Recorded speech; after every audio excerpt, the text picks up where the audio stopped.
Hello and welcome back. Today we're going to read a story called Goat's Coat by Tom Percival, illustrated by Christina Pym.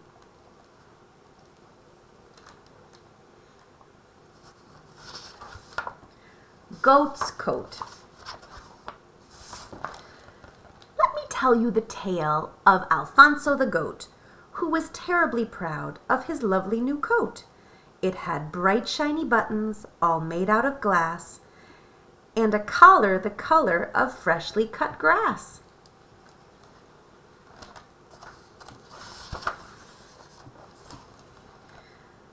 People turned to admire as Alfonso walked by. "What a marvelous coat!" he heard someone sigh. Alfonso was happy. He pranced and he skipped, and then he heard a sad noise croaking out of the ditch. Deep down in the ditch was a family of frogs.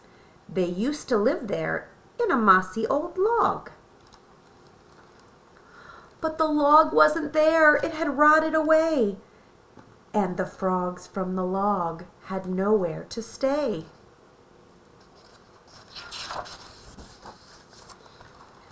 The frogs were distraught. "Please help us," they cried, and Alfonso felt sorry for them, so he tried.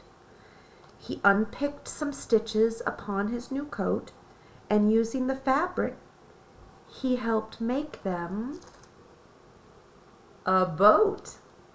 The frogs were delighted. He'd just made their day. "Oh, thank you," they croaked as they sailed away.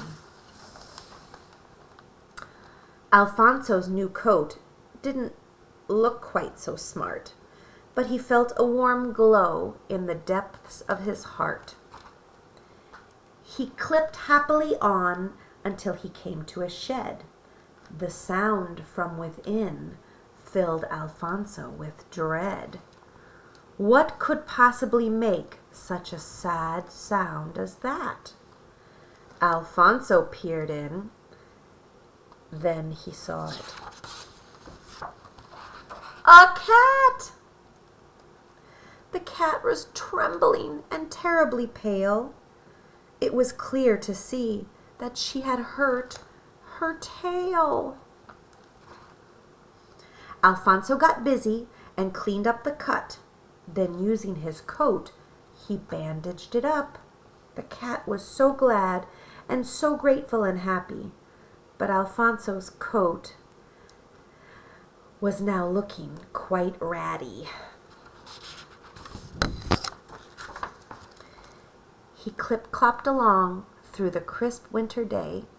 He was whistling a song when a hen came his way. The hen was quite upset. She'd lost one of her chicks. Could this be something that Alfonso could fix? Together the hen and Alfonso looked around, but the hen's little chick just couldn't be found. Then somewhere up high a voice cried, "Help me!" There was a chick stuck up in a tree.